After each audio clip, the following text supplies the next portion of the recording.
what do we have here? I guess it's a new episode of Unfinished Business Television. And I am your host, Jeff Galashaw, and I'm here with my co-host, as always, Andre Joseph of AJ Epics Productions. The best there is, the best there was, and the best there ever will be. Cuckoo, Cachoo, Mrs. Robinson, but and wrong sex. But anyway, we're just happy to see you guys, and we have a lot of news. It's been quite a while since we last saw you. So where to start? Let's start with some easy stuff.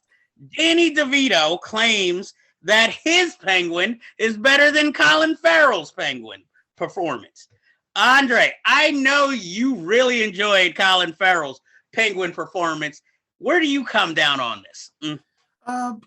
I thought Colin Farrell, as I said in the Batman review, gave an Oscar-worthy performance. Totally lost in that makeup, playing the Penguin like a Dick Tracy villain, and just really unlike anything he's ever done previously. Danny DeVito's take, of course, was more in line with, I guess, Tim Burton's vision to make him more creepier, more of an orphan that has revenge on all the kids of Gotham. And of course, they lost their Happy Meal endorsement because of him. So I don't know. It's really just to each his own. I think they're both great. But yeah, I don't think there's one who's really better than the other. It depends on taste. Yeah, I'd have to agree there because I hate to say it, maybe because I watched one when I was younger, one when I was older. I agree with Danny DeVito. It's more the grotesque classic. Neither one of them play, the traditional Penguin as we've seen them in comic books and cartoons. So I'll give them both that. But I liked more, I guess, the gothic Danny DeVito, the kind of, I guess, weird kind of mixture freak. And, him trying to run for political office and him actually being, somewhat sexual in a perverted way. And, eating the fish. But I'm like, Colin Farrell, he did fine for what he did. But I always feel like when he plays a comic book villain, there comes this all of a sudden, New York accent, you know what I'm saying? That comes out. And also, just like, unfortunately, in Horrible Bosses, I feel like here he let the makeup do most of the work for him, and he just tried to match the look with his performance and voice. I mean, I'm still looking forward to seeing the television series if it ever gets made by HBO Max, but I'm just like, I just guess I preferred the Danny DeVito performance. Not saying Colin Farrell was bad. It's just like you said, it's a matter of taste, and in my opinion, I agree with Danny DeVito. Maybe it's also the physical nature of the character. One matches more because we all know Colin Farrell isn't that short. So, and I guess his kind of, matched more like, what was it, Gotham, the series, that portrayal of the Penguin more as a gangster on the come up, except not refined at all. So, okay, we're finished with that story. Oh, trust me, it gets deeper. But let's stay on the positive side first.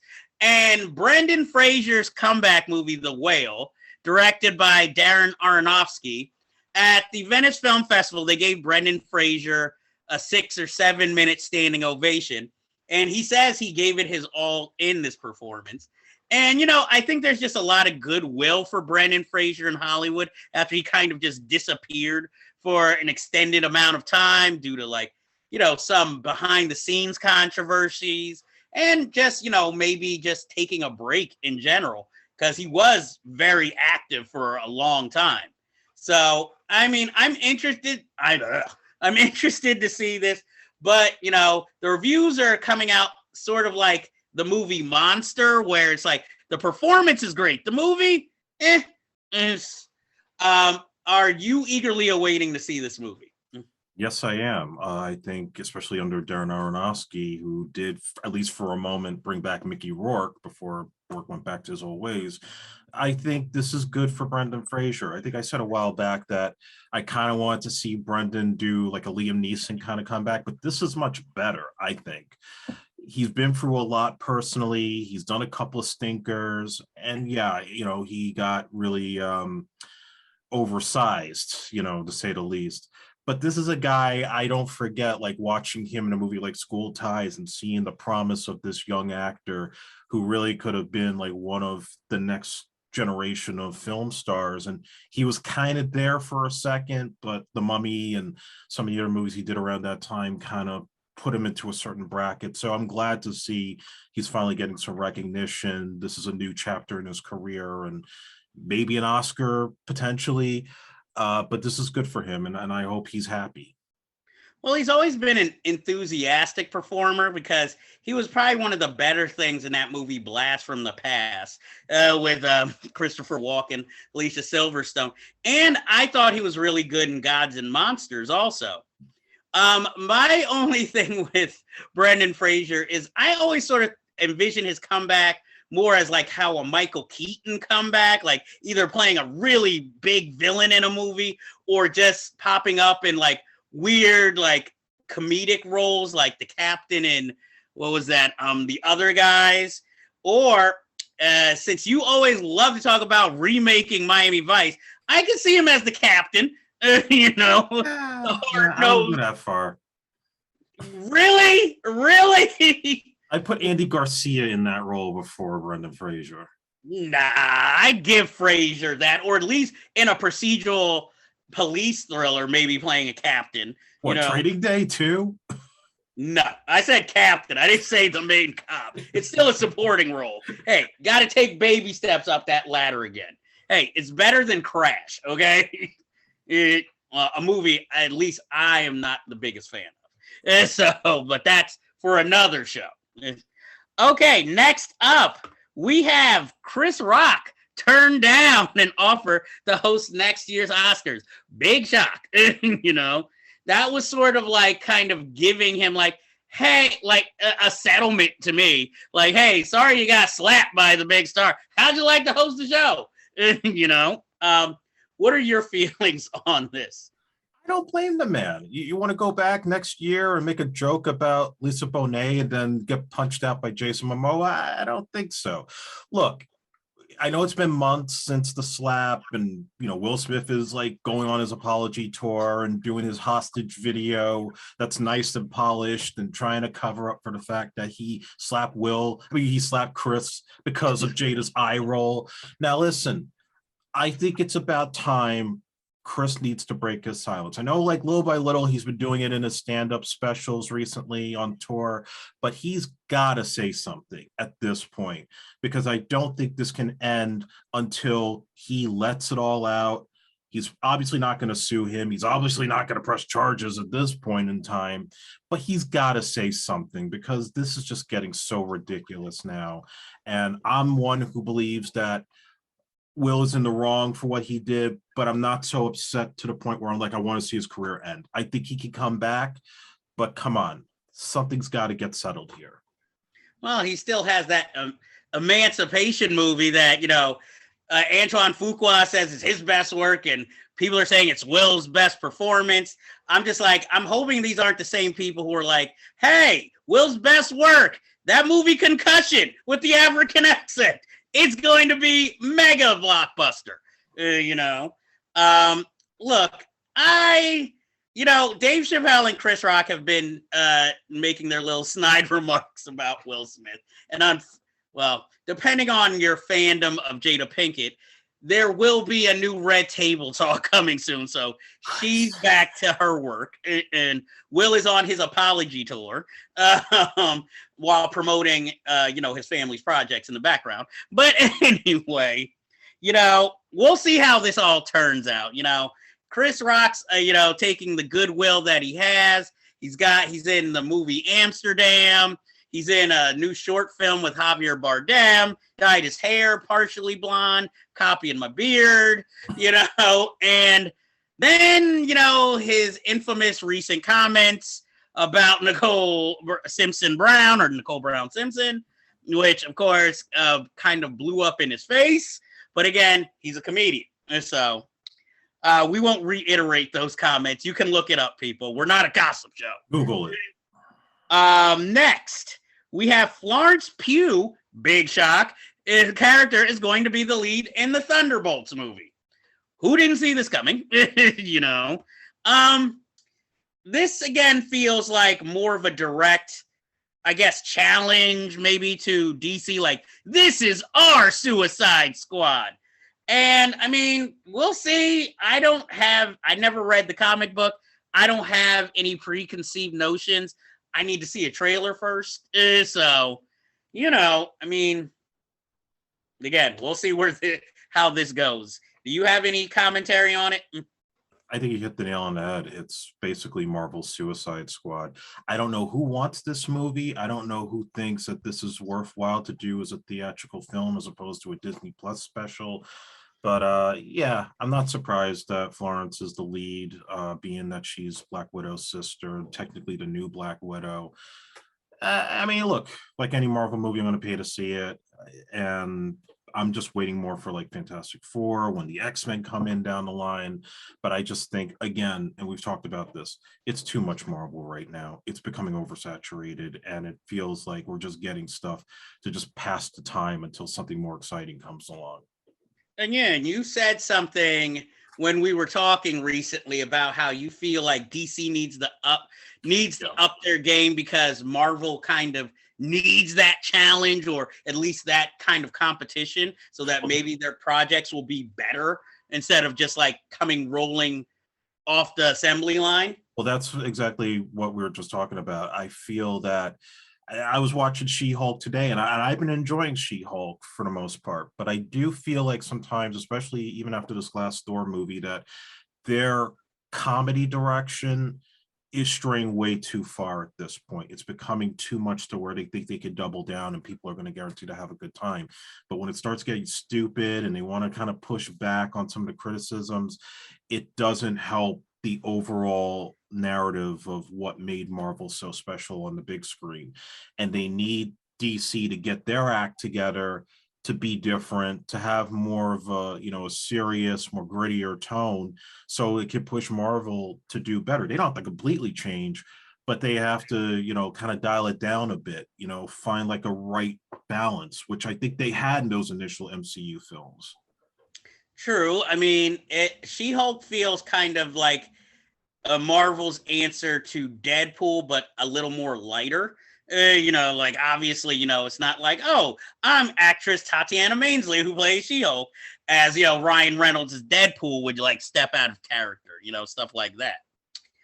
Speaking of Fantastic Four, Matt Shankman, who was the showrunner of WandaVision, is in talks to direct Fantastic Four, and some of you might remember him from playing the only son on the classic television sitcom, at least to me, Just the 10 of Us, which recently had a reunion in of itself. And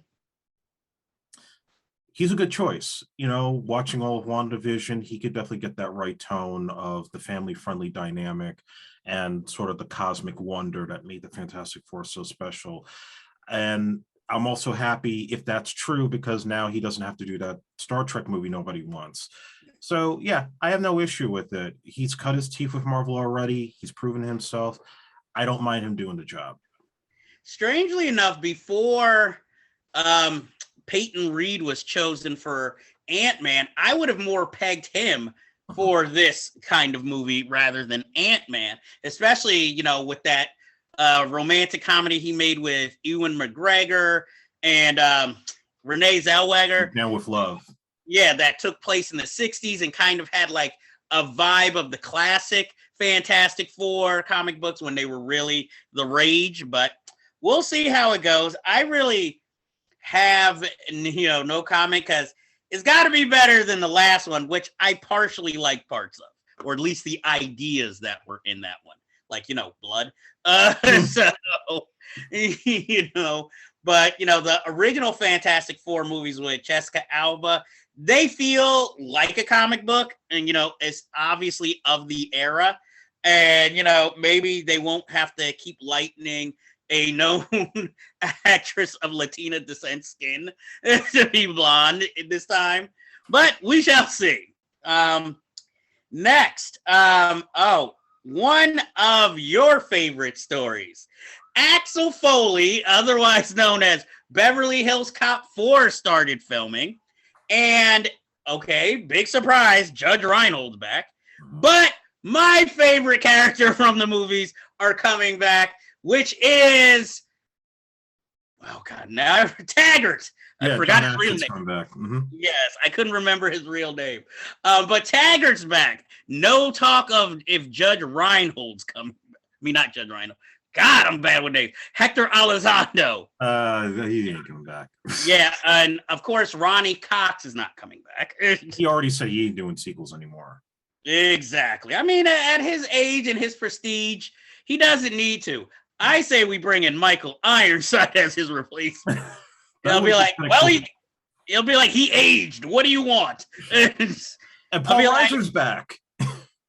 Yeah, and that was one character I wasn't really missing. So, I mean, kind of missing Paul Reiser. I mean, well, I think the captain's dead they killed him off in 3. Yeah, so he's not coming. He died back. in real life. Yeah, I would have liked him to come back. You know, I need a foul-mouthed captain. Mm-hmm. Ernie Hudson. Hey, Bill Duke. Why not Bill Duke? Oh, Bill Duke. Hey, he needs a resurgence, definitely. Yeah. And the big names actually attached to this project are a little shocking. Joseph Gordon-Levitt is going to be in the film, and Taylor Page from Zola. Zola. I can't remember names today. So I'm excited with them attached. I just really am hoping, no offense to the man, you know, he's perfectly a good actor. Please don't bring Bronson Pinchot back. Yeah, I haven't heard any word that he's in it. You know, he wasn't needed in 3. He's not needed in this one.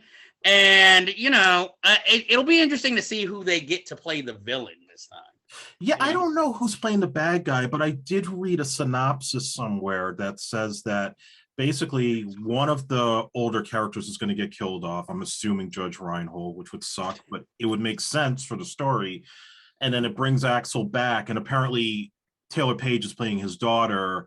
Joseph Gordon-Levitt is supposed to be like the daughter's ex-boyfriend who's on the force, so he might be like the new Billy of the film.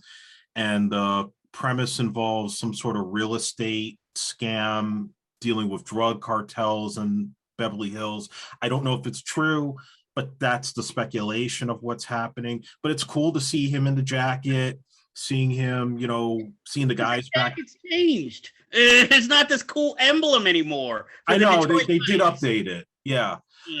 But like you, I think my biggest concern is it's going to be another Coming to America. I don't want that. I don't want this to be like beat for beat the same film and you're watering it down and making it stupid. The only thing that gives me solace besides bringing the old guys back is it's still Jerry Bruckheimer producing. It's still, you know, Eddie Murphy's still kind of on the comeback trail. Even outside that, if he could do like a Dolomite level performance, not Coming to America 2.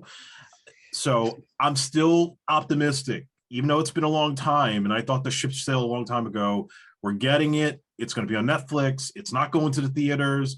I feel like it's going to be R-rated, and they should not fuck this up. And who is the director? The director is Mark Malloy. He's never directed a feature film before. He's only done short films and commercials for Apple Plus.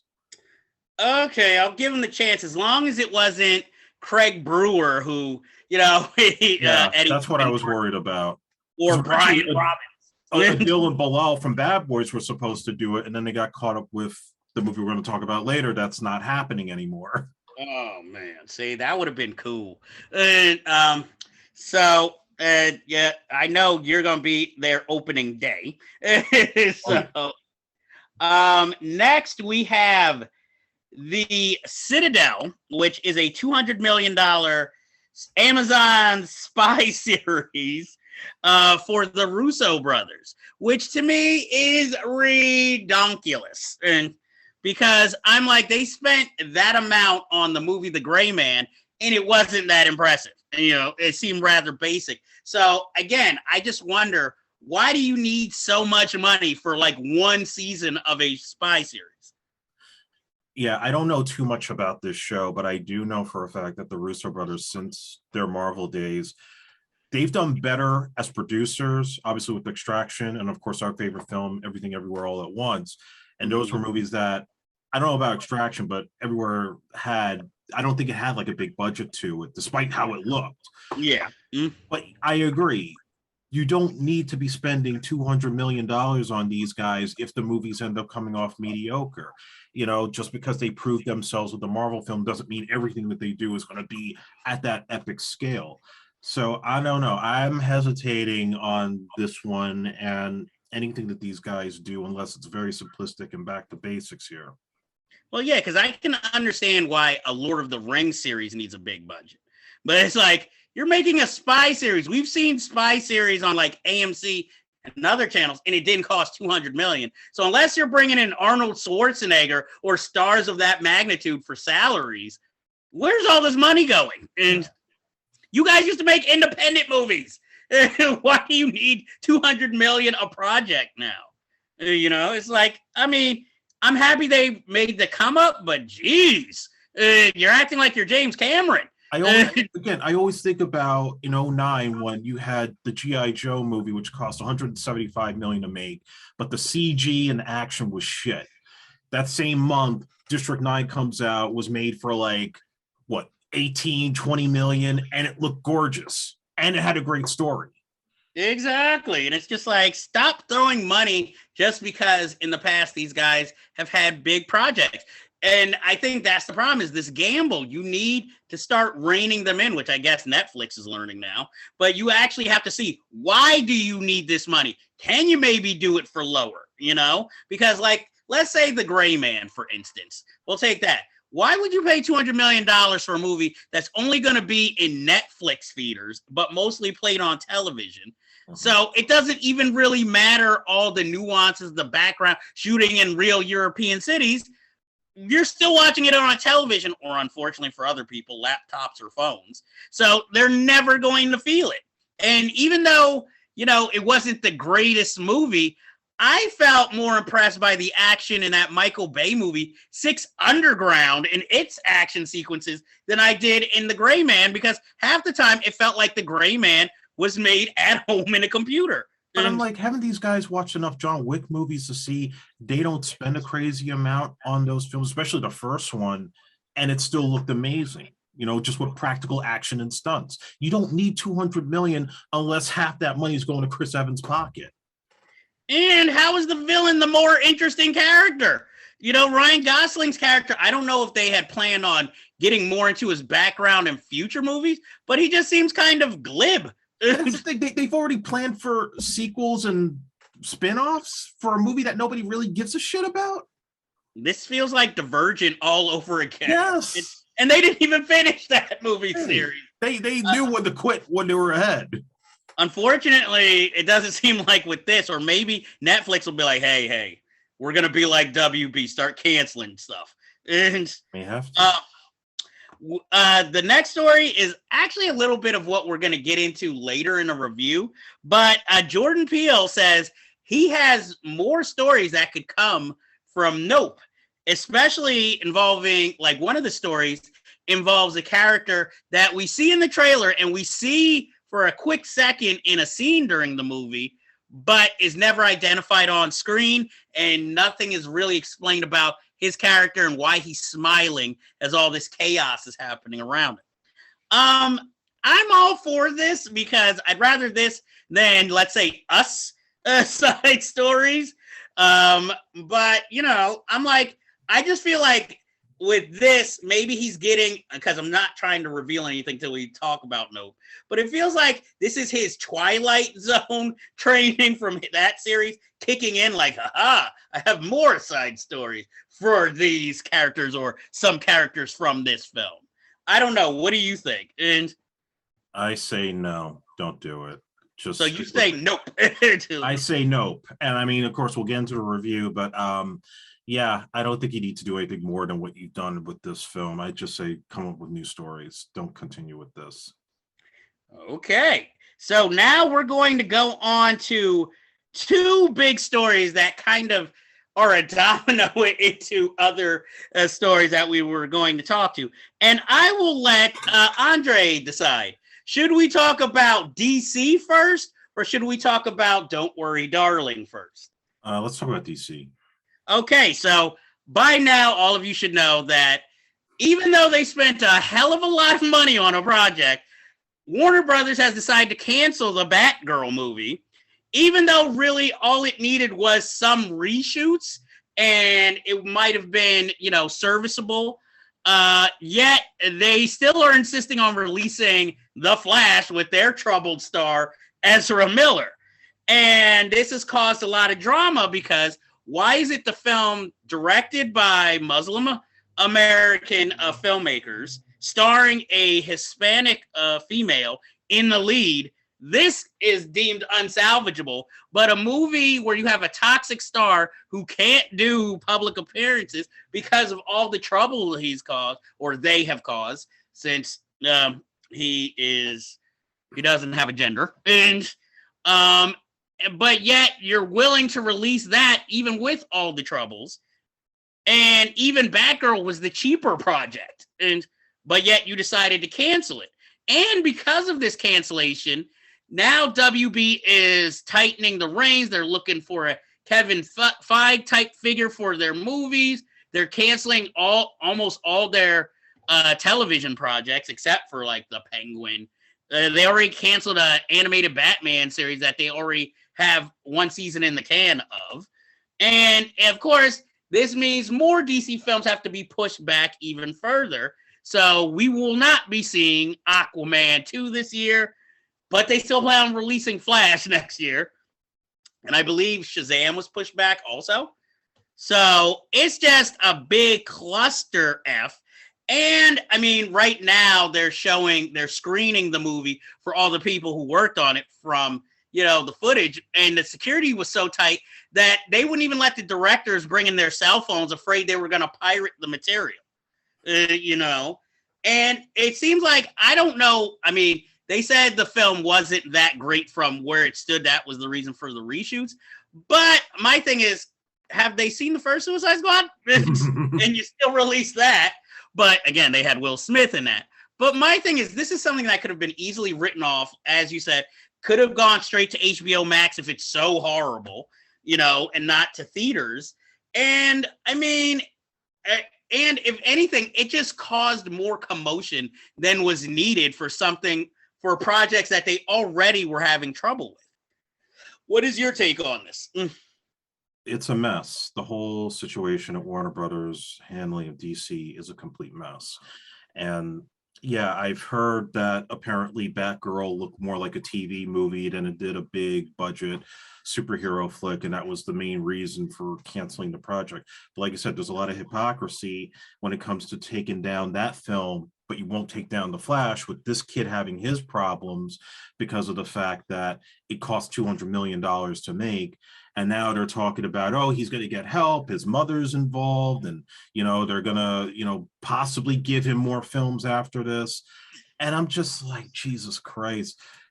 All they're trying to do is go back to their original plan, which was, we want to build a universe, something that they went away from when they hired Walter Hamada, who was then trying to make them more standalone and getting to the point where they wanted it to be more diverse and have, a Latino Supergirl, a Latina Batgirl. And now they want to undo all that to go back to the basic Justice League characters. I don't know how it's going to resolve itself. I don't know who they hire to be their Feige. A lot of people want to see Greg Berlanti from all the Arrowverse shows take over, and I'm definitely okay with that. But Jesus, this is just a mess, and it's all the more reason why, as much as there may be Marvel fans that want to see DC fail, you can't afford to let them fail because you need that push. And if they continue to screw up these characters, it's just going to devalue the product in the long run. Well, I'm hoping they do choose Greg Berlanti, because I know the gentleman they wanted to hire, I think his name was Dennis Kim. The negotiations broke down between the studio and him. So who knows? Again, Warner Brothers, hanging out to dry, not knowing what their future is. So sort of like the DC properties in general. Yep. And next we go to Don't Worry, Darling. And all that's happening there. Of course, you have the stupid latest gossip that Harry Styles spit on Chris Pine during the premiere, which Again, it's stupid, but I guess to reiterate that supposedly none of the actors kind of like each other now. Florence Pugh at first wasn't going to go to the Venice premiere. Then she made a special video showing herself coming 15 minutes late with a drink. And Olivia Wilde's not helping anyone with her interviews, saying, oh, I did shitty movies so I could learn how to direct. I'm like, okay, so the paycheck had nothing to do with it, but okay. And then Shia LaBeouf, who's trying for a comeback himself recently and giving interviews, and he's pointing out that he was not fired. He quit before, and then she just said, oh, I fired him. And then he then proceeded to show the text messages with her begging him to come back and willing to work around the little rehearsal if he'll come back. And him just explaining, like, he can't do that. That's not his, that's not how he works. And, hers using the excuse, oh, first, I have a no asshole on the set policy. And then it was all of a sudden, I was protecting Florence Pugh. And all of this has kind of made Florence Pugh appear not to want to do press for the movie because she knows that is what she's going to be asked about primarily. And the reviews aren't, that great for the movie. Olivia Wilde, the actor Olivia Wilde, started dating during the movie Harry Styles. Them pointing out, he's obviously a novice actor to play such a big role in the movie. And, I haven't seen it, so I can't talk about it. But that is, say what you want about Shia LaBeouf. He's a good actor. So replacing him with a novice actor does seem like that was a really big step. And it feels like he's only cast for name value to like appeal to teenage fans. Because quite frankly, watching the trailer, the movie seemed like the Stepford Wives, basically. So it's like, why was this movie needed to be made? I mean, it's interesting that maybe a female director taking on that kind of story. But again, until we see it, we can't really say anything. But, how do you feel about all this unneeded drama for Don't Worry, Darling? If I have to condense all the drama into something very simplistic, what I would say is Olivia Wilde needs a new publicist because her career is in trouble.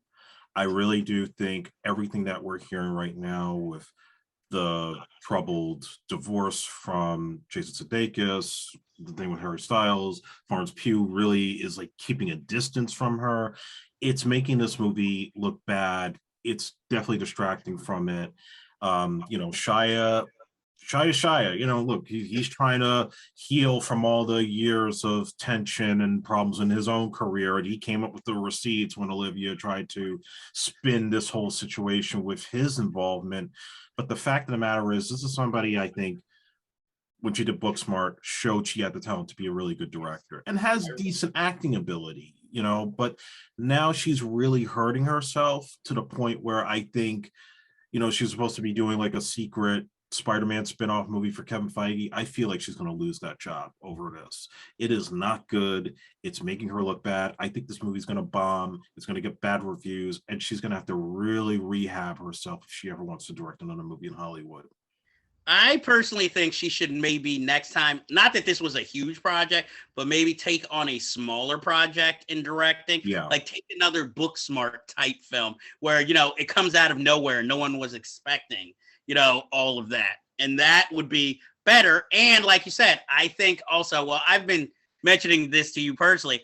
I think also a lot, I know you want to talk to your fans and you want to have a voice, but I think you don't need to answer every question that is put out there to you in such great detail. You can be vague. Let it be like that, because if anything, as you can see, it digs a hole for you. Look at Constance Wu when, what was it? That television show she was on, Fresh Off the Boat, got another season. Hey, she goes on Twitter.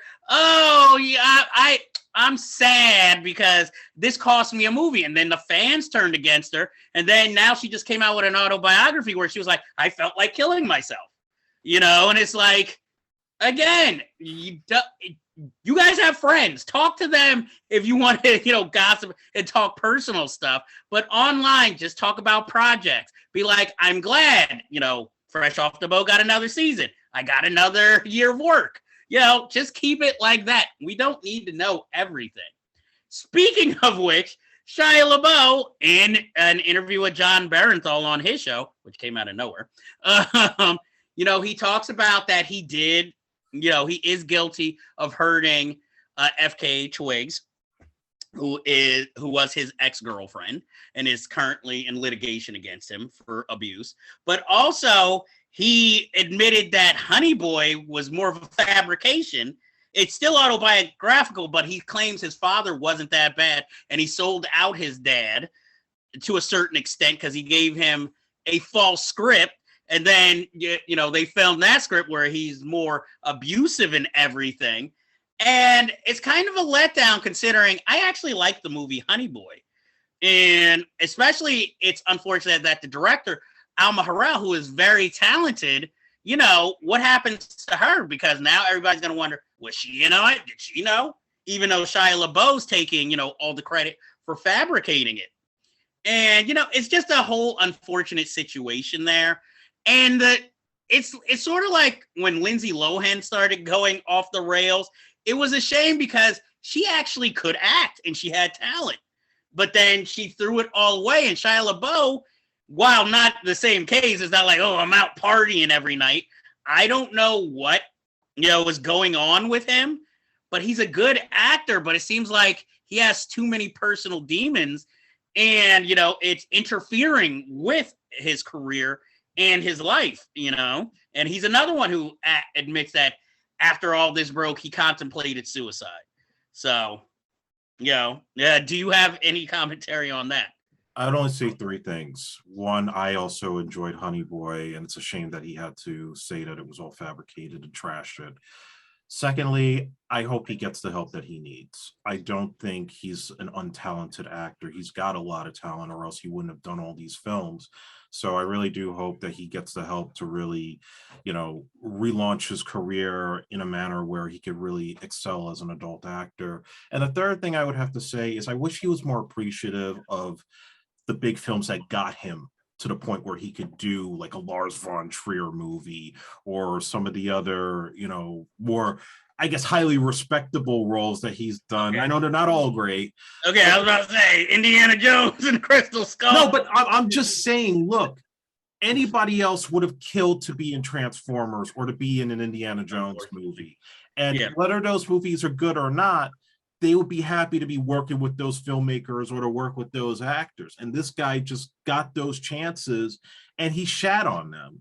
So, don't just go back and be like, oh yeah, that was shit. No, man, you got to where you are today because you did those movies and they afforded you a living, where there's like so many millions of actors out there that would die to get the shot that you have. So don't give me that bullshit that you are so unappreciative of that work. I'm dead serious. It really. I know. I'm like, you are strong language there. That's okay. Andre has said it all for us on that story. The only thing I will note out of all this, and it goes back to Don't Worry, Darling, Florence Pugh's coming out smell like a rose through all this, though. Yeah, no, she's going to be fine. She doesn't have nothing to worry about. Exactly. And I have to say, Chris Pine, looking good. And just don't do more Star Trek, please. Let's just. What else? What other franchise does he have? Do another Hell or High Water or something. Well, he needs that, definitely. I have a feeling one of the superhero companies will be calling. And well, he was already Steve Trevor and Wonder Woman. He may have to go to Marvel and play, I don't know, Wonder Man. Well, why not? They're crossing over. All the actors are like, hey, I'll go over here. You go over here. I wouldn't have minded it. I would have definitely put him on, we're talking in the old days, I would have put him as a candidate for Captain America. Yeah, he would have been good. He has that look, so we'll see what happens with him. And one more quick story before we get to trailers. Ellen Burstyn is going to star in a reboot of The Exorcist for charity. So that's where I'm confused. I don't mind that she's doing it, but is this connected? Like, are we forgetting the sequels and that prequel with Stellan Skarsgård? What is this? And why do we need it? Because you must reboot every horror franchise. Look at the horrible Texas Chainsaw Massacre reboot we got on Netflix. But if you're going to reboot it, you got to bring back Linda Blair. It's just, how can you do it without her? I mean, maybe she's like, nah, I'm good. Or, well, we know she's not that busy. I mean, really, if you really want to bring it back, Friedkin, he's directing a new movie. He's still going, man, for 80 years old. Exactly. I wouldn't mind. I don't think Ellen Burstyn would be involved if he was directing it, but you know, I wouldn't mind Friedkin coming back. Friedkin's last stand. You know, maybe, you know, he can find a way to put in another chicken bone scene, you know, like in Killer Joe. Somehow, I don't know, the spirit makes the chicken bone scene happen again. I don't know. I don't write these things. I just suggest. Well, I know there's a script for a French Connection 3, so hey, Gene Hackman's still kicking. Yeah, he's kicking away from movies. You know, I'm like, yes, Popeye Doyle at 90. Hold on, with a walker. Hold on, I got you. I'm like, what? Is it the French Connection, like the drugs at a retirement home?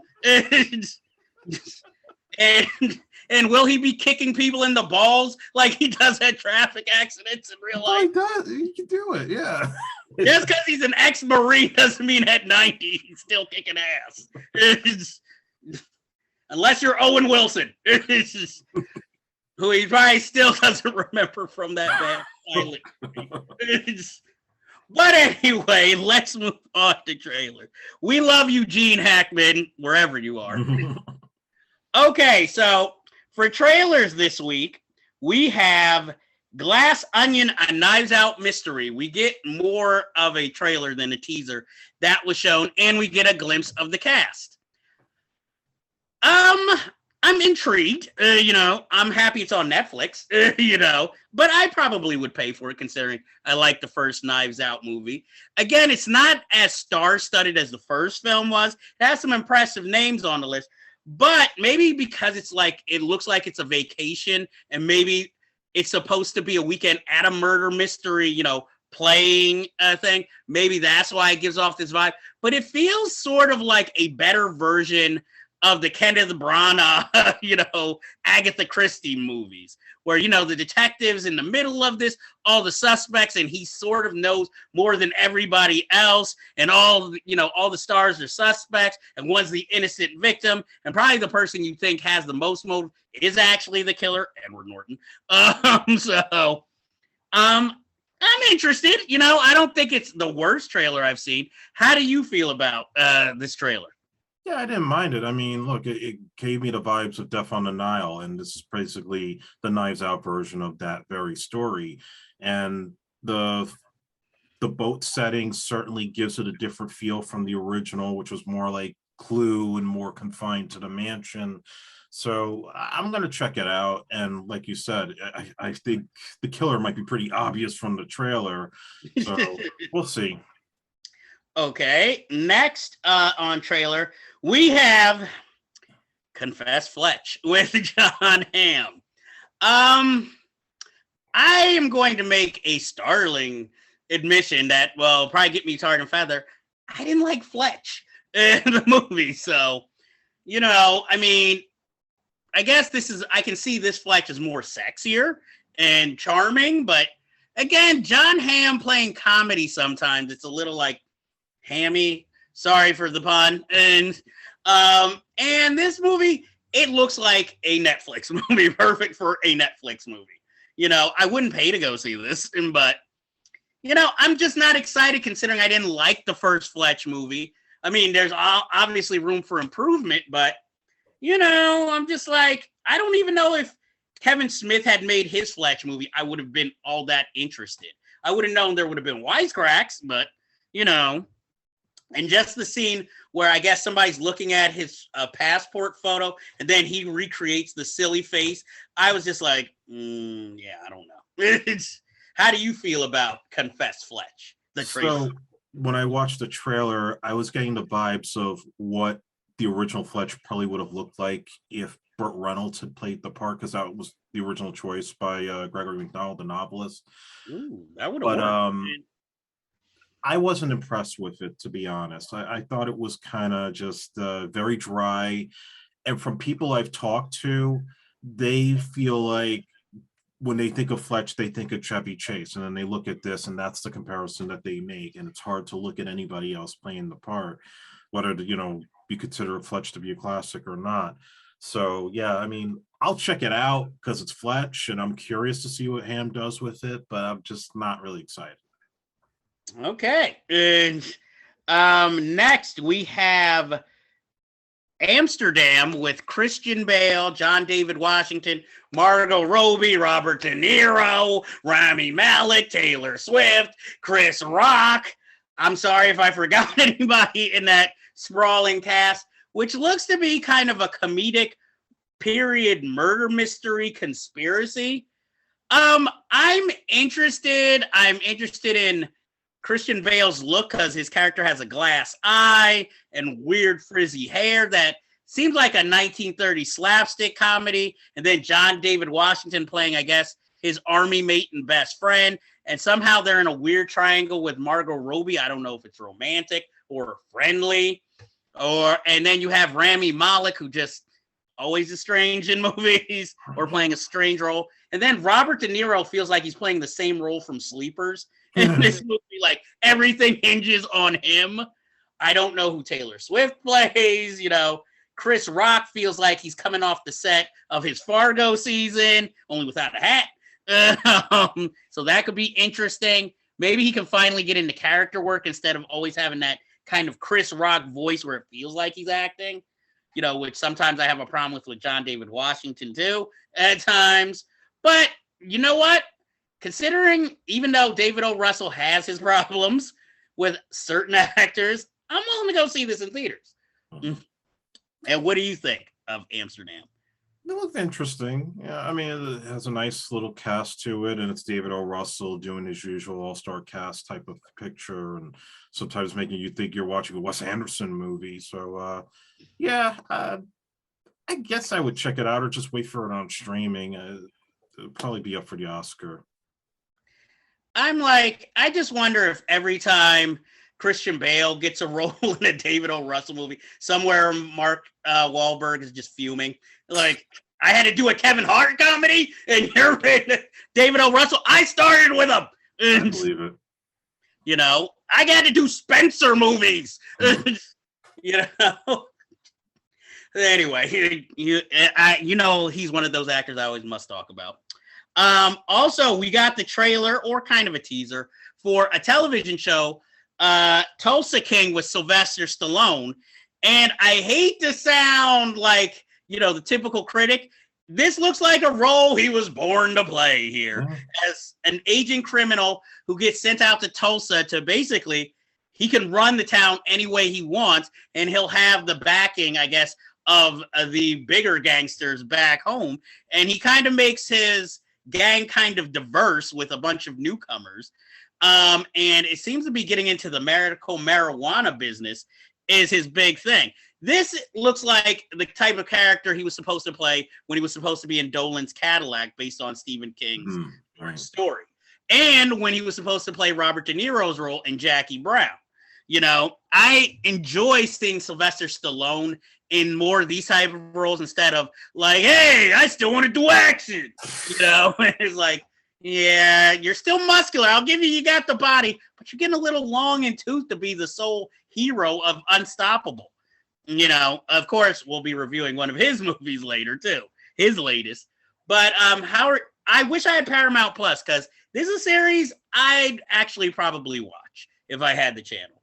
How are you feeling about Tulsa King? I feel good about it. I feel like this is the kind of role that he should be doing in this late stage of his career. It's got the vibe of The Sopranos meets Yellowstone, and he looks great, for the kind of part that he's playing here. He's at the point where Rocky is done, Rambo is done, his action hero days are pretty much behind him at this point. So to play, like this kind of seasoned gangster out of prison and trying to restart his career kind of feels like he still got it, but it's also, like, hey, the guy's been around the block quite a bit. So I'm really looking forward to this show. I think it could be one of the best shows this year, and Sly's still doing it, man. Okay, so for reviews, we have 5 interesting movies to talk about. You know what? We're going to go small to big here. So first, we're going to talk about that Sylvester Stallone movie, Samaritan, directed by Julius Avery, where I guess in a kind of alternate universe, a superhero and a supervillain existed, and supposedly one was killed and the other survived. And a little kid who's really into comic books and who is being recruited for a gang comes across who he believes to truly be Samaritan, the hero. And he basically wants to inspire him to come back and, I guess, save the neighborhood at least, instead of save the world. And, of course, that character is played by Sly Stallone. Let's see. What can I say about this movie? It's interesting. It feels like something we've seen before, though. I think Sylvester Stallone's an inspired choice, but I guess considering Julius Avery, who I believe previously directed Overlord, I was expecting a bit more from this film, considering that film was like so original and kept going to places you didn't expect. And this feels like something that felt like your typical straight to home video movie. And it doesn't really have that visual flair. In fact, the only thing I think that, it's not boring. It keeps you interested. But like the villain is some, hair dyed punk out of Casting 101. His little toady, who this kid keeps punching in the face, is like obviously takeoff on Tekashi 69 with the rainbow hair and all that, and is really a punk because he can't fight without like 5 other dudes with him. I like the kid's mother, played by Dasha Policano. Hey, how you doing? But other than that, I found the villain's girlfriend more interesting than the actual villain. And there is a twist involved in the film that, if Andre doesn't mind spoiling it, we can talk about. But if not, we'll leave it to the viewer to discover. But Andre, what did you think of Samaritan? I was kind of hyped up for it when I first heard Stallone was doing a superhero movie, and in the end, I thought it wasn't good, but it wasn't bad. It was kind of average. So this felt like a movie that probably should have been made back in the 2000s, maybe even during the period when he was starting to make his little comeback with Rocky Balboa and Rambo. It's very much grounded. It's not a flashy film by any stretch of the imagination. Oh. And yeah, it's got its cliches. Even the way that they de-age him in the flashback scenes looks horrible. I don't think anybody should ever de-age Stallone, because with all the facelifts he has, you're not going to make him look the way he did back in Rocky 3 era. But that said, though, I still thought the movie was okay. Sly's very good in it. The kid from Euphoria is not annoying. The action is decent. I love the twist because I didn't see it coming, quite honestly. And, it had kind of a gritty look. At times, it doesn't feel like a PG-13 movie. Like, it gets pretty damn brutal. Even when the kid gets beat up, like, they really do a number on him. So there's a lot to like here where I'm like, if they were to do a sequel, there's ways you can improve on this. But other than that, it was a time waster for me. Okay. Well, I think that twist is partially what saves the film. Yeah. For the most part, because if not, it would have been totally, truly basic. But what did you think of the villain, for instance?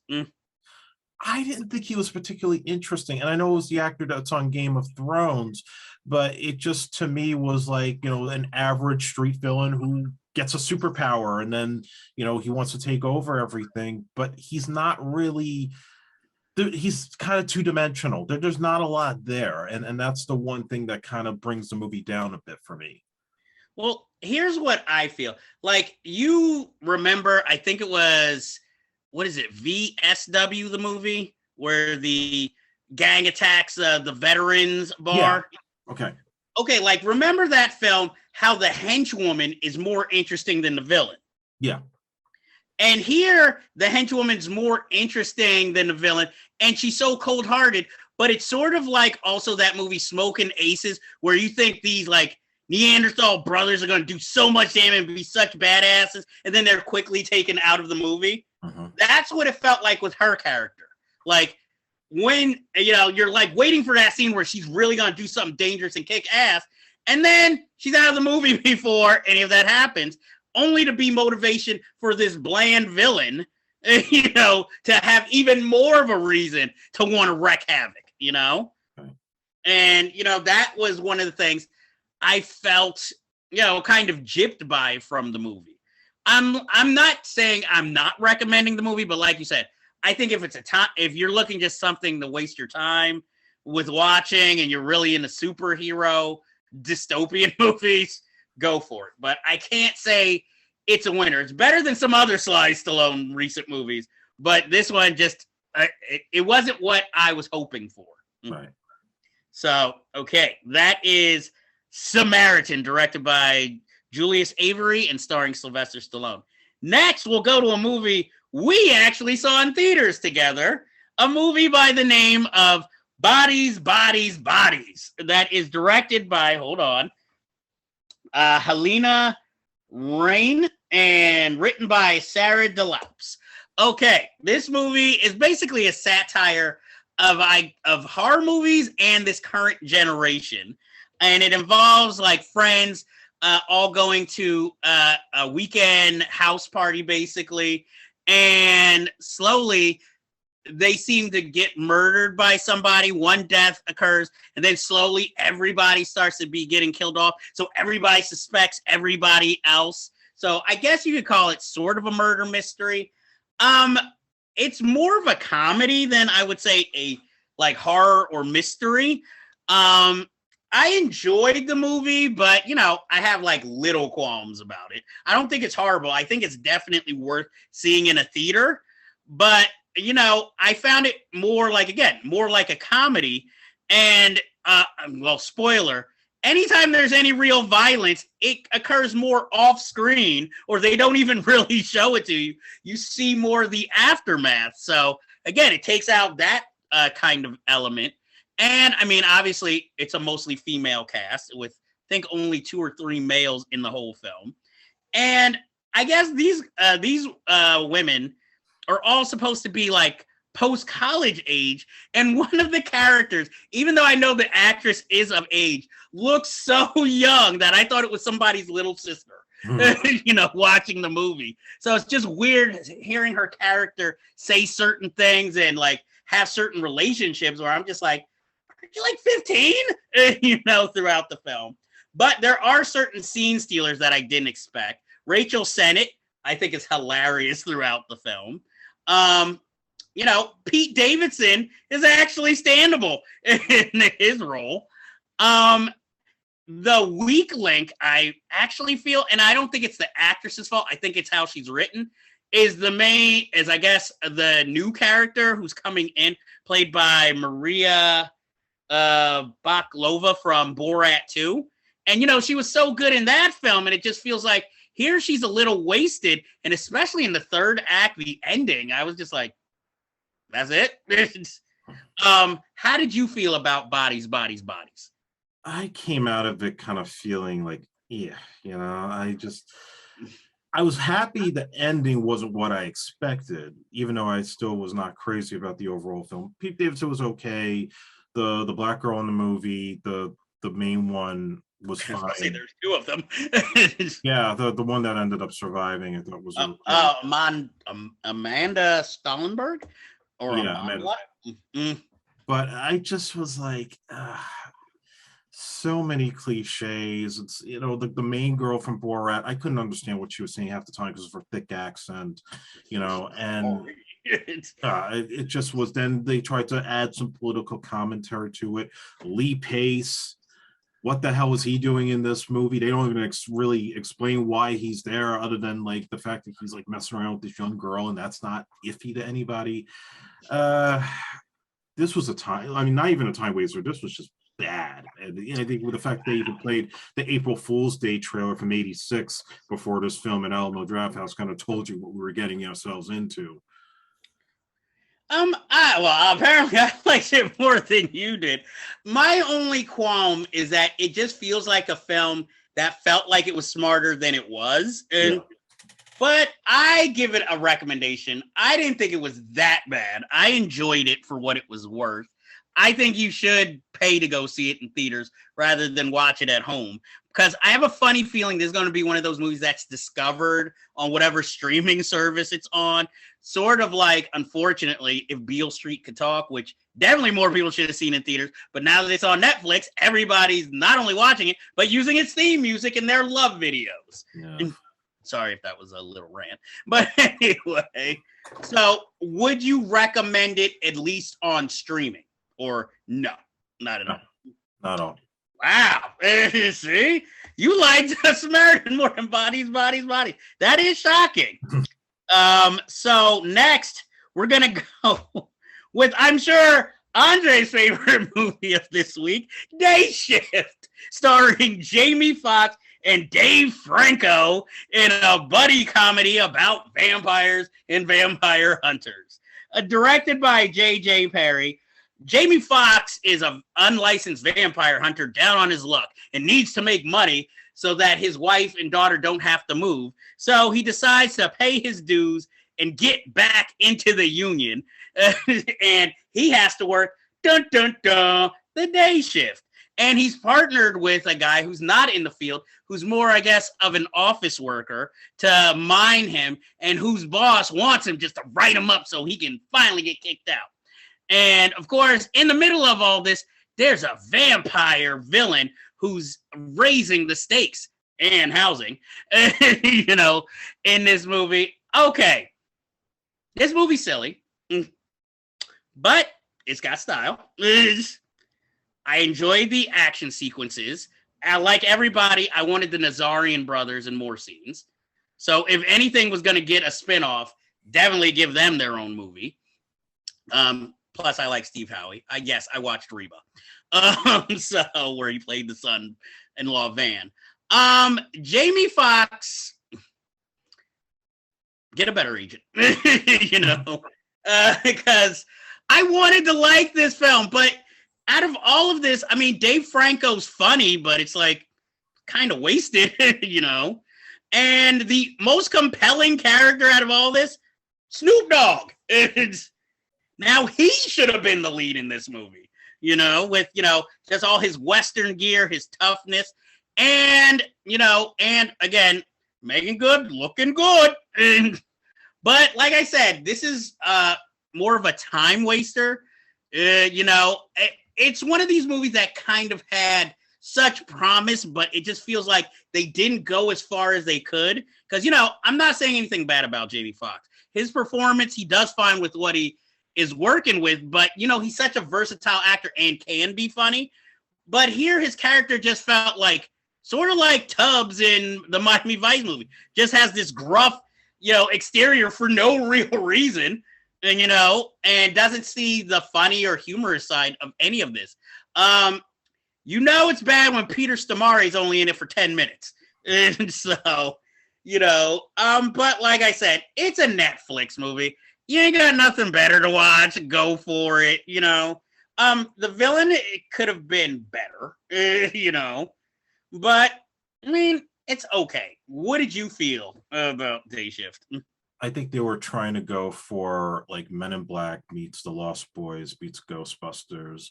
And you have, if say John Woo was directing it and doing his whole Hong Kong action style, that's what I think they were trying to go for. And I agree with you. It was kind of average to me. Jamie Foxx gives an okay performance for what he has to work with. But I think, honestly, Snoop Dogg was so interesting. I would have rather have him get a spin-off movie than to do a direct sequel to this film.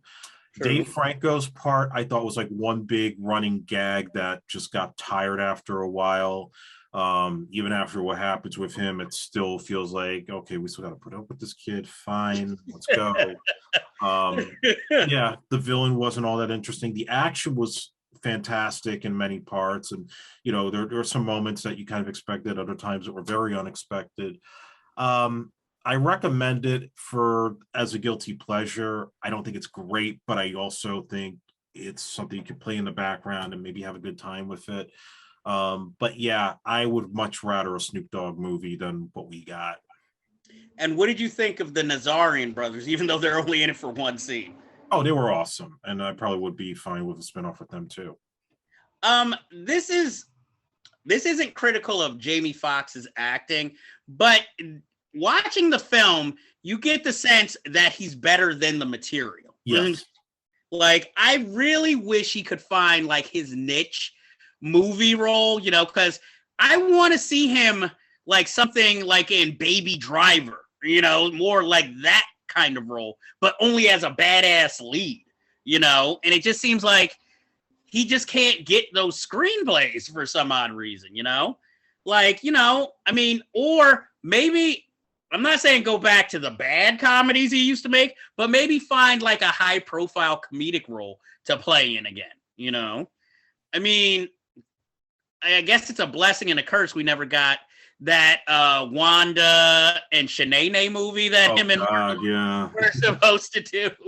It would have been funny, but for all the wrong reasons. And so you're saying you would recommend the movie, though? Yeah, I recommend it.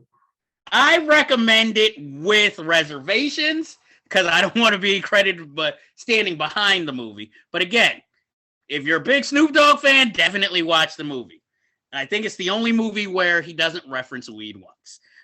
So next we have Prey, which is it's a prequel to the Predator movies. It's directed by Dan Trachtenberg. It stars Amber Midthunder and Dakota Beavers.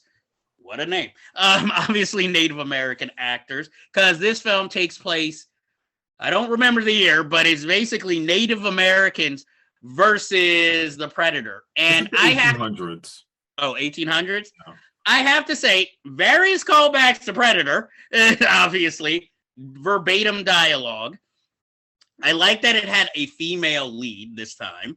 I thought the film was inventive constantly. I didn't love it as much as a lot of audience members did, but I really liked it, I liked, you have the nature element. You don't have the fanciest of weapons. We even throw some French travelers in there who are they themselves villains. And also that one scene where the guy plays dead and then gets tricked. I loved that scene. I thought, how is the Predator weaponry more impressive in this movie than in any of the other Predator movies? Like that net that just crushes. But I'm like, is it really a hunt if you're like, have all this advanced stuff and you're invisible most of the time? It's, little things like that. I was just like, I don't know if that's really fair. But again, I'm not here to make the rules. I thought the lead was great, especially in the action sequences and the traps and all that. And, her brother, being the war party leader, the action sequences, like when he's picking up the spears and keeps throwing it at the Predator, that was all very impressive. I highly recommend this movie. I didn't love it, but I highly recommend it. What did you think of Prey? I agree on all points, and I even go as far as to say this is probably the best Predator movie of the sequels since the original. And yeah, I'm dead serious. I think that it went back to basics of what the Predator should be. There's no fancy weapons or technology. The Predator himself is not a hulking guy in a suit, but they make him more creature-like this time. And also, it just felt like it was going back to making it scary. Whereas the other movies were trying to make it more like a Schwarzenegger film, this is going back to make it a Predator, more mysterious, more threatening. And you even sometimes get afraid for the dog getting killed. That's how much you end up caring for the main character. So I like that on all points. And the simplicity of it. There's nothing complicated about this movie. I think if there's only one drawback that I have, one little missed opportunity is because there's so many callbacks to the original, it would have been kind of cool if we found out that the girl had some kind of distant ancestry to Billy from the original, because Billy had that way about himself, like he kind of knew more than everybody else in the group. It would have been cool if it turned out that she was like Billy's great grandmother or something like that. I think that would have really tied the two movies together. I put in a different twist. And if she was the distant relative of Bill Duke. Then you have to set it in Africa. Not necessarily. Native Americans can, get around outside. I'm just saying. Maybe Jesse the Bobby Ventura's relative. Then she would have been spitting tobacco the whole time throughout the movie. No, they should have. They were spitting tobacco back then. They should have had the French guy be a distant relative of Jesse in a body. Just so somebody could say sexual Tyrannosaurus. Look, I don't agree with you. I have a soft spot for Predator 2. I like Predator 2 as well. But I'm going to put it before Prey as my favorite Predator sequel, and then Prey. Like, Prey could have been part 3. And then I would have been like, perfect order, And I'll say something shocking. I rewatched Alien versus Predator, the first one. Not the greatest movie, but not horrible. It had moments. And I actually liked the direction of the movie. Because I watched it immediately after the second time I watched Prey, just to try and remember what that movie was like. I saw Alien vs. Predator 2. The one time I saw it was enough. Unless I decide to do it for a deep dive, I'm never going to watch that movie ever. That ain't happening. Okay. And hey, stranger things have happened. We still have to do that show. And finally, for our final review, I know it's been a long one, folks. We have the Jordan Peele movie. Nope. It's starring Keke Palmer, Daniel Kaluuya, Stephen Yeun, Keith David for 5 seconds, and my man Michael Wincott. This movie, I'm trying not to spoil too much here. Can we just spoil it? Because it's going to be hard to review it without. I think people have seen it by now. Yeah, so spoil it. Okay. Basically, there's this cloud in the sky that seems very mysterious, and they put it under surveillance, and they realize that it's an alien. And basically, the movie seems to want to put out the message that we think that everything can be reasoned with that is different from us, including, primal or feral creatures. And the movie shows to show that some are just natural predators who can't be dealt with, who can't be bargained with. It's their nature. So you can't, just turn your back on them and think, oh, they'll do whatever I scratch their back, they'll scratch mine. I think Jesse Plemons was supposed to play the Stephen Yeun part, and I like the film, which, this is splitting audiences, not as much as us, but I will say I really enjoyed this movie. One of the main reasons is Keke Palmer, because I think she's a dynamite actress, and I really think she gets to show a natural comedic personality, but also a dramatic personality in the same movie. Daniel Kaluuya basically becomes a black cowboy in this movie with his performance, and he's riding a white Bronco, and his name is OJ. I get it, Jordan Peele. And the scenes of "Run, OJ, run!" Yeah, I'm like, you were really paying attention during that trial, sir. But I liked him being the stoic, hero who can talk to animals more than he can talk to other human beings. Brandon Perez's role was really strange. We just needed a tech guy here, so we wrote this guy into the movie. Michael Wincott as the most dedicated cinematographer ever, I thought was cool, and I want his wardrobe.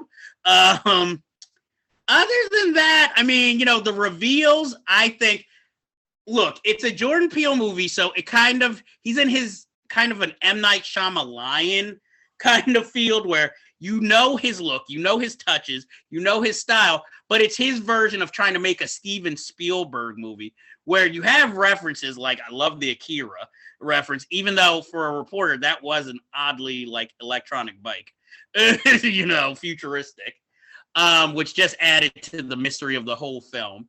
But also, I mean, I liked how it went, and even if the creature did look more like an anime drawing, kind of pillow come to life, I enjoyed the movie for what it was worth. I knew what I was getting into. I think, unfortunately, that the marketing kind of blew a lot of people's expectations up for versus what they got, because it seemed like they thought they were going to get this exciting, action sci-fi thriller, and they got, again, a thought-provoking movie that has some action but not a lot. And strangely, it reminded me a little of Signs, where this whole alien supposed invasion film, but played in minutia. And Andre, what did you think of Nope? So I say this with a caveat first, that I think this is Jordan Peele's weakest movie of the three that he's done. Wow. But I'm not saying it's flat out terrible. I think it's a decent film that has a lot of good stuff going in there. I thought Stephen Yeun was fine. Kiki Palmer was great, as you mentioned. The cinematography was outstanding. And even the Akira reference, I think he kind of did that at a shot at Warner Brothers, since they wanted him to do the Akira live action movie, and he turned it down because he wants to do his own thing. I don't blame him for that. And I like the whole third act because it reminded me of Jaws with the three guys going out to try to kill the shark. I felt like it was exactly that, with that similar amount of suspense, not seeing the creature as much until the very end, where you do get too much of the creature itself. Those are the good things that I like. And he even gave Donna Mills a bone to. She still looks great for her age. I'm not gonna lie. True. Really, I'm not gonna disagree there. On the downside, though, I just thought Daniel Kaluuya looks bored in this film, and maybe that's supposed to be his character, but he didn't excite me in any way. He didn't give me a reason to sympathize with him. Also, on the good side, I like Michael Wincott as well. I thought he was one of the best things about it. Okay. I got annoyed with the Best Buy kid. He was just getting on my nerves after a while. And I thought that, yes, I understood the story where it was trying to go, the parallel with the sitcom with the monkey going haywire. But I didn't feel like the movie was profoundly deep. Get Out was such a high bar that it's so tough to follow that film. Us had something going on there that, even if I didn't like it as much as Get Out, it was still interesting. It was still creepy, and it had some strong performances in here. But Nope just felt like now he's in that M. Night Shyamalan territory where you throw a lot of money at him to do whatever idea he says he wants to write a blank check for. This is what he comes up with, and it's just like, what the hell are you doing? You have more talent than this. He needs to pull back and do the kind of simplistic storytelling that he did in Get Out and still have a profound message to it. But that said, it ain't bad. I would still recommend it to anybody that would want to check it out. And, again, that third act, I think, really saves the film. I don't think it's his best movie, though, of all the three that he's done. Okay. I'm going to go a little further than that, but I must ask first, because since you didn't mention, what did you think of Keke Palmer? No, I said I like Keke Palmer. I thought she was really amazing. Okay. My thing is, I agree with you. I mean, out of the three, I'll say this. I enjoyed Nope more than I did Us, but I think Us had a lot bigger and better ideas in it. And like you said, it has, to me, the performance that saves Us, Lupita Nyong'o, which I felt like she should have gotten an Oscar nomination for. There's no such writing or work as good, because, again, seeing Keke Palmer's public personality, I didn't feel like this is too far from how she is naturally, with the charm and everything. But I enjoyed this movie maybe because this one played a little more conventional and not so much the horror aspects as Us. And the only really weird part about this is that Stephen Yeun's character, for somebody who seems to have a sense of humor about everything and the things that happened to him as a child, he just seems so kind of serious, when he's supposed to be the happy character. Yeah. And, It was just strange contrast. And remember, he saw the monkey kill that whole family on the sitcom, so he's still traumatized by that. Yeah, but he's sitting there like telling all these stories like, oh, SNL, Catan. And it's just like, you know, you would feel like he'd be a little more humorous or at least have a little bigger sense of humor about the whole thing instead of like looking like a war veteran telling a Vietnam War story, you know, like, oh, when I was in the shit, you know. And then after all that, willfully like, hey, take this horse, why don't you? You know, to the spaceship. You know, and then it's like, oh, well, let me massacre a whole auditorium of people. Like I said, it reminded me of Signs a bit in this like alien invasion and minutia, and then this weird kind of ending, and that the whole thing of this was the perfect shot, you know. But like I said, I liked it. I agree with you that it's maybe the weakest out of the three, but hey, that ain't bad, you know, considering some of the shit that's out there. So I'm going to say, for me, it was a success for Jordan Peele. And even though, unfortunately, audiences might not feel the same way. Yeah. So that, unfortunately, ends our business for this week. But as you know, there's always unfinished business out there. And I have to ask you folks, have you seen Jurassic Park, the original, directed by Steven Spielberg? If not, why not? Because it's fucking awesome. Andre, what movie would you recommend for the folks this week? I'm going to mention the Sylvester Stallone movie. Have you seen the movie Nighthawks? If not, why not? Because it's fucking awesome. As long as you didn't mention Cobra again. So that is the end of this episode, and we will see you next time with more Unfinished Business Television.